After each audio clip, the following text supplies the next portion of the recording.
Boker Tov mes amis, Chodesh Tov Uvorach. Un beau mois de Tammuz, Be'ezrat Hashem. Que ce soit le mois de la Géoula, qu'on n'ait pas besoin de jeûner le 17 Tammuz, qu'on n'ait pas besoin de jeûner le Tisha B'Av, Be'ezrat Hashem. Que ce soit le mois de la Géoula. Besorot Tovot. Alors il dit comme ça le Rav. Pele Yoet, ça va, la Kadosh Baruch Hu continue. Il y a écrit dans Teilim, Kol HaNeshama Talelia. On l'a lu. Quand est-ce qu'on l'a lu? Ce matin. Ah, il a fait. Quand même qui suit quand même. Kol HaNeshama Talelia. Toute la Neshama Talelia, elle est Mehalelet. C'est comme elle est Lou, Yah, Yudke, Akadosh Baruch Hu. Alors ici, on pourrait s'arrêter pendant 2, 3 jours, 5 jours, une semaine, un mois, 2 mois, peut-être un an. Rien que sur ce pasuk, Kol HaNeshama Talelia. C'est quoi Kol HaNeshama? Kol, c'est avec un coup? Non, Kol, toute la Neshama. Avec un kaf. Kol HaNeshama Talelia. Toute la Neshama. Oui, je sais. Mais... S'il y avait écrit Kol HaNeshamot Talelia, Animevin. Kol HaNeshamot Talelia. Toutes les Neshamot louent Dieu. Il n'y a pas dit Kol HaNeshamot. Kol HaNeshama Talelia. C'est quoi Kol HaNeshama? Pourquoi il y a une partie de la Neshama qui ne peut pas louer Dieu, il y a une partie que oui. HaNeshama Sechelek Elokim Imal. C'est bizarre. C'est bizarre.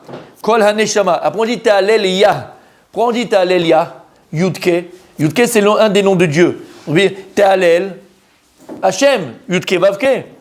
Ou Tehalel El Aleph Lamed. C'est aussi un des noms de Dieu. Hashem il a plein de noms il a Kadosh Baruch Hu. D'accord? Alors pourquoi on choisit le nom Talelia Yudke pour louer à Kadosh Baruch Hu? C'est bizarre. Et ce verset-là, dans la Gemara, dans la 7 brachot, on apprend quelque chose de fondamental dans la Torah, fondamental dans la Vodat Hashem. Qu'est-ce qu'on apprend de ce verset Kol Neshima Talelia? La Gemara dit Al Kol Neshima ou Neshima Talelia. Kol Neshama, Neshama, qui veut dire l'âme en français, c'est aussi les mêmes lettres que Neshima. C'est quoi Neshima? Respiration. Puisque la respiration peut être par l'âme. Qu'est-ce qui te fait respirer? C'est pas ton cœur. Oui, ça c'est technique. Mais qu'est-ce qui te fait respirer? C'est l'âme. L'âme, c'est l'énergie. L'énergie qui te fait respirer. Donc au lieu de dire, la Gemara dit Kol HaNeshama Talelia, Al Tikra Neshama le Neshima. Al Kol Neshima Neshima Talelia. À chaque respiration, on se devrait de la Hallel HaKadosh Baruch Hu. Chaque respiration. Attends, de Alama, parce que tout est un miracle. Chaque respiration que tu fais d'abord, c'est Matana Trinam. C'est un cadeau gratuit d'Akadosh Baruch Hu. Chez l'Oneda, le gars il est là tout d'un coup, paf, il s'écroule. Lama, Afractus, il n'y a plus rien, ça ne marche plus. Makara, tu comprends d'où ça vient? Tu comprends qui c'est qui te donne l'énergie? Tu comprends qui c'est qui te donne la vie? Tu comprends qui c'est qui te fait cette tova et cette bonté toi, à chaque instant de ton existence? Chaque instant. Alors c'est vrai, comme on avait dit Rabbi Julien, pourquoi est-ce qu'on ne le ressent pas, ça, ce besoin de, à chaque respiration, louer Akadosh Baruch Hu? Pourquoi? On l'avait dit, tout simplement, pourquoi? La différence avec un mess, c'est... Il a fait... Ça, c'est un talmide. Voilà. C'est-à-dire? La fréquence. Il a fait... On s'est habitué. Quelle différence entre le miracle et la nature? Il dit le Rabbi Lubavitch, c'est la fréquence. Si on avait une respiration tous les 100 ans, on dirait, waouh, quel miracle! Et puisque tu respires toutes les 62 secondes? 70 secondes? Millième de seconde. Je sais pas. Ouais, toutes les millièmes de seconde, parce que 62 secondes, c'est comme ça, on est d'accord. D'accord, tu respires tous les 2 secondes, tous les millièmes de seconde. Donc tu t'es habitué à Al-Kol Neshima Veneshima. Ça veut dire que lorsque la Gemara vient, elle te dit qu'on devrait Behemet louer à Kadosh Baruch Hu à chaque respiration. C'est qu'on devrait Behemet louer à Kadosh Baruch Hu à chaque respiration. Mais la Gemara dit, mais tu ne peux pas louer Dieu à chaque respiration, c'est pas possible. Tu imagines à chaque respiration, tu dis merci Hachem. Bon, alors, qu'est-ce que tu fais de ta vie? Tu ne veux pas étudier, tu ne veux pas manger, tu ne veux pas dormir, tu ne veux pas parler, tu ne veux pas aller, tu ne veux pas travailler. Tu ne pourrais pas. Oui ou non? Dans Modéani, c'est ça ce qu'on fait là aussi. Exactement, c'est un remerciement d'Hachem. Mais là on te dit plus que ça, c'est pas Modéani quand tu te lèves le matin. Kol Neshima Veneshima. C'est bizarre, c'est compliqué. Et là-bas, c'est pour ça qu'on avait dit, vous vous rappelez quoi? La joie. La joie, c'est avoir, vous avez dit dans un chiot que la joie permanente, c'est un remerciement d'Hachem permanent. Yacholiot, peut-être, c'est que tu rappelles mieux que moi. Il a fait, ça c'est vrai. Non mais c'est vrai, ça, alors ça c'est plus qu'un talmide, c'est le maître. D'accord. C'est la vérité. Kshadam ou Besimcha, la simcha qu'on a, mais la simcha, pas la simcha, la joie futile et la joie infantile, mais une joie profonde, d'accord, pnimite, intérieure, de comprendre et de voir la Tova d'Hachem, d'accord, une joie réfléchie, une joie intérieure, comme on a dit, c'était émettre. Mais on avait expliqué aussi une autre chose, c'est que Chachamim nous disent al kol neshima neshima. Tu veux pas kol neshima, comme on a dit, chaque respiration, elama. C'est que Chachamim, ils ont été messader dans la Amida, Chazara de l'Amida, Modim anachnu lach. Quand tu viens et tu dis Modim anachnu lach, d'accord, 3 fois par jour, la brioute, 3 fois par jour, tu dis le matin. La matin, tu dis le matin. Toutes les respirations que tu as fait que tu vas faire jusqu'à Mincha. Mincha, Modim. Toutes les respirations que tu vas faire jusqu'à Arvit. Arvit, Modim. Toutes les respirations que tu vas faire jusqu'à Shacharit. Et ainsi de suite. Le Modim, on l'avait expliqué, c'est les 100 brachot. Il a fait. On avait dit, c'est quoi? C'est les 100 brachot. Modim Gematria, Mea. C'est quoi? Chayav Adam, Levarech Mea brachot bechol yom. Une personne se doit de faire 100 bénédictions par jour. Comment? David Ameller, vous rappelez l'épidémie, ça arrêtait l'épidémie. On avait parlé de ce shiur-là, magnifique. Modim, quand tu fais Modim, tu fais ces deux choses-là. Ça remplace à chaque Neshima, Neshima que tu aurais dû faire à Kadosh Baruch Hu. Et c'est ça, il faut bien se concentrer quand on dit Modim Anachnu Lach. Quand tu viens, tu dis Modim Anachnu Lach, tu dois avoir dans la tête l'intention de remercier à Kadosh Baruch Hu chaque Neshima, Neshima. Chaque respiration que tu vas faire. Parce que sinon on ne pourrait pas le faire. Il a fait. Mais la Gemara elle dit plus que ça. D'où est-ce que j'apprends? La Gemara Dombachot, elle apprend Asur la Adam le'enot mi'olamazeh belo bracha. On n'a pas le droit de profiter de ce monde-là sans faire une bracha. Lama, are haolam shayach lakadosh baruch hu. Le monde est créé par Dieu, donc il appartient à Dieu. Quand est-ce que la chose appartient à l'homme? Lorsque l'homme il fait la bracha. À partir du moment où tu fais une bénédiction sur une pomme, sur ton verre d'eau, sur ta boucha, sur ton amdemchut, sur la mlouchia, sur ton pain, sur ce que tu veux, alors là, ce que Kadosh Baruch Hu il a créé, qui lui appartenait, kaviachol, Dieu il te le donne, et maintenant tu n'es plus nikra un voleur, tu n'es plus appelé un voleur. Tu as fait la bracha, alors maintenant les choses kaviachol, elle t'appartient à toi. Comme ça la Gemara dit. Maintenant la Gemara elle pose la question, elle dit, et d'où on sait qu'on doit faire aussi la bracha sur les odeurs? Bah, chez Afne, sur le réach, d'où on sait qu'on va faire? C'est quoi la question? Tout ce qu'on fait comme bracha sur la pomme, sur la poire, sur le pain, sur les choses comme ça, qui a gouf, c'est le corps, il y a quelque chose, c'est-à-dire qu'il y a quelque chose de véritable, de vrai qui rentre dans toi. De la matière. Ici, quand il y a l'odeur, il n'y a rien, c'est une anaa qui est très subjective. Il n'y a rien le corps ne profite pas de ça. Ce n'est pas le corps qui profite. Comme la Gemara dit, pourquoi on ne fait pas une bracha sur le chant, quand on achète une chanson? C'est quelque chose de très important, le chant. La Gemara pose la question aussi, Chachamim pose la question, pas la Gemara, Mechila, le ministre Sachar il le ramène. Pourquoi est-ce qu'on ne ferait pas aussi, on avait ramené ça aussi, pourquoi est-ce qu'on ne ferait pas aussi de la bracha quand on fait l'acte intime avec notre femme, puisqu'il y a un plaisir, on veut faire un acte intime, Astur le'enot mi'olamazeh belo bracha. Il y aura un problème de signe. C'est ce qu'il avait dit. Non, c'est Emmanuel qui avait dit ça. Alors pourquoi on ne fait pas? Comment? Non, tu peux le faire avant. Tu fais avant. Avant de te découvrir, tu fais la bracha pour ce qui va arriver. Et lama, pourquoi on ne fait pas la bracha, messieurs? Alors il y a des mefarshim, écoutez bien. Il y a des commentateurs qui disent que faut dire ça au khatanim. Alors c'est pas mamash la halacha, il y a malgré tout des décisionnaires qui disent que lorsque le khatan il passe sous la choupa et on fait birkat hakidushin, birkat ha'irusin, alors il faut être mitkaven de toutes les biotes qu'il y aura après. C'est pour toutes les biotes, puisque la chose n'a pas de fin, c'est toute la vie. Donc, il n'y a pas de rattrapage, mon tzaddik. Il n'y a pas de rattrapage. Il n'y a pas de rattrapage. Comment? Elle ne dure pas assez longtemps, la coupe. Et, d'accord.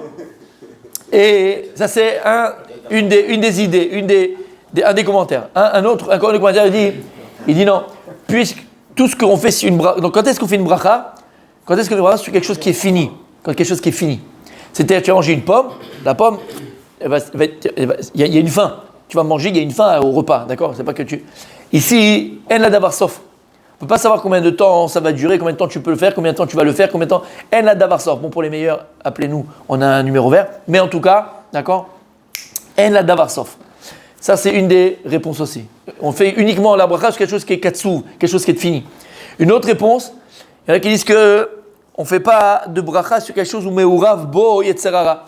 Et puisque pas tous les hommes ont la kavana tova d'aller avec leur femme, mamash pour la réjouir, elle, et pas pour refaire le film que tu as vu sur Canal Plus le samedi soir, et refaire l'acteur avec il n'a pas compris, ok?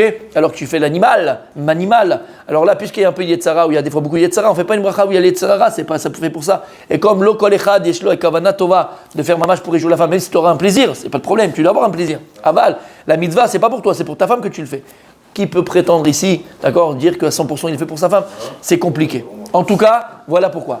Alors maintenant, l'odeur par exemple, pareil, c'est pas quelque chose que... Alors il y a un autre Inyan qui fait quoi aussi, qui répond, c'est pour ça que j'ai dit ça, que si c'est pas quelque chose qui rentre dans le corps, comme on vient de manger, c'est une anaa subjective. Alors oui, ça passe par le corps, mais il n'y a pas quelque chose que tu vas pas ingurgiter quelque chose. Là, quand tu vas manger les protéines, les protides, les machins, les glucides, le corps, il est né. Le corps, il pas il est né, il bénéficie. Là, il n'y a pas de entre guillemets bénéfice. Bien au contraire. La Gemara dit que trop faire le maasé, c'est matish kochoshel adam. Ça affaiblit les forces de l'homme. D'accord? Ça affaiblit les forces de l'homme. Donc, c'est pour ça qu'on ne ferait pas de bracha. Alors ici, pareil, pourquoi on ne ferait pas de bracha sur les odeurs, sur une bonne odeur, sur un ruach tov, sur un reach tov? Oui, mais pourquoi on le fait? D'où tu sais qu'on le fait? C'est la question de la Gemara dans cette brachot. Il y a 2000 ans, Chachamim nous ont dévoilé pourquoi est-ce qu'on le fait. Maintenant, toi, tu le fais parce que tu as tout sur la table et tu sais qu'on le fait. Alors, les Chachamim, il faut savoir qu'ils ont... On le fait que pour Shabbat. Non. Tu prends n'importe quel bossem, n'importe quelle odeur, tu dois faire. Tous les jours. Tout le temps, chaque fois que tu sens quelque chose de bon. Ah, tu te parfumes. À chaque fois, le parfum, c'est pas nikra atzé, c'est rien du tout. C'est chimique. Il faut quelque chose qui soit atzbe, soit atzé. D'accord?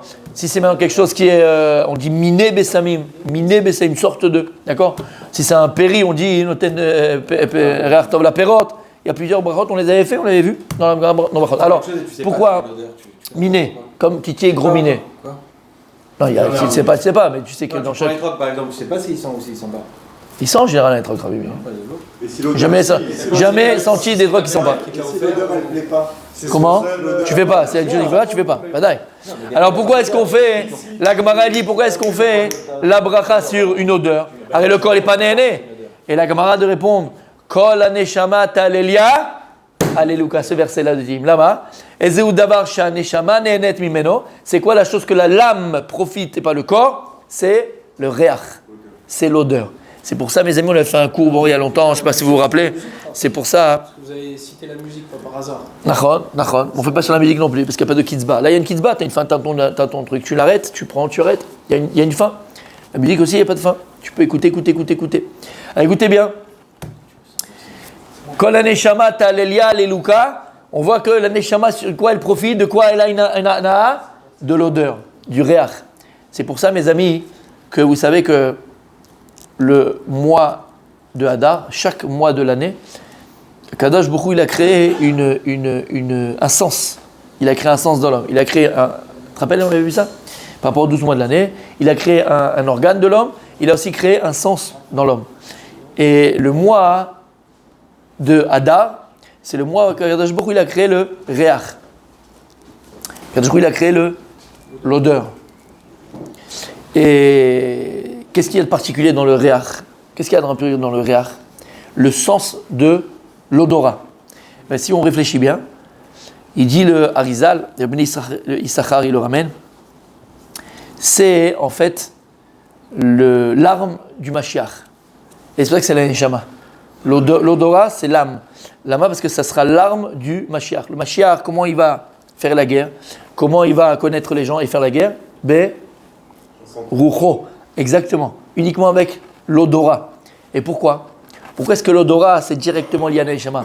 Pourquoi est-ce que l'odorat, il a une telle faculté, comme tu viens de le dire, à Motzei Shabbat, l'Avdallah, on fait Boré Atzé Bessamim.